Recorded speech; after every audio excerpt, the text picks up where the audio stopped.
New tonight, a Valley Tech CEO facing federal wire fraud charges, accused of stealing millions to furnish his mistress with a lavish lifestyle. 12 News journalist Sean Rice spoke with a business partner who says he was among the many people deceived. When Derek Jackson helped start the company CyberDive, he believed he was creating a product that could help protect young kids from the dangers of social media. But today, he's now trying to save his company after what he describes as a betrayal at the hands of someone he once trusted.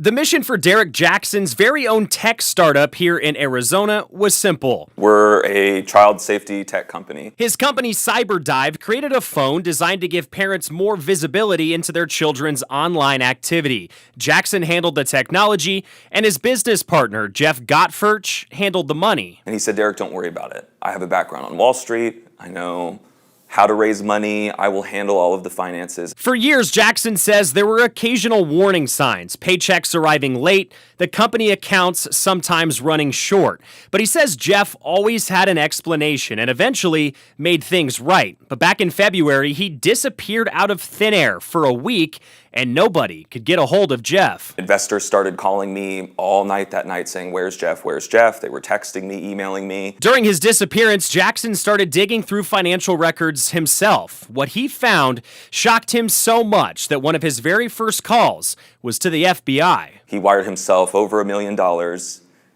Very, very clear. We know that. And on the exact same day, purchased a house for almost the exact same amount of money in Miami with cash, and then quitclaim deeded it to this girl. Federal investigators found wire transfers just like that one for thousands of dollars more, including a purchase of a Lamborghini sports car, all for a woman described in court records as an escort Jeff met in Florida. All of the money used coming directly from CyberDive's coffers. I feel extremely betrayed. I've never in my life truly wished harm on someone. And I find myself now struggling to not wish harm on Jeff. When you start a business with someone, it's like getting married. And I trusted him, but not only did I trust him, over 200 investors trusted him, all of our 28 employees at the time trusted him.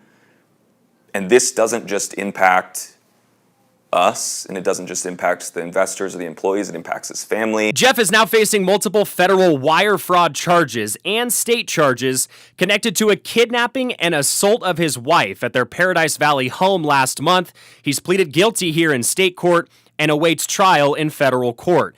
Jackson himself is trying to keep his company alive, doing all he can to turn this into something positive. I really believe strongly in what we do. I didn't just create it for everyone out there. My son uses our phone, and I can say that it makes a difference from the very beginning when your child knows that they can't just hide things from you. In Mesa, Sean Rice, 12 News.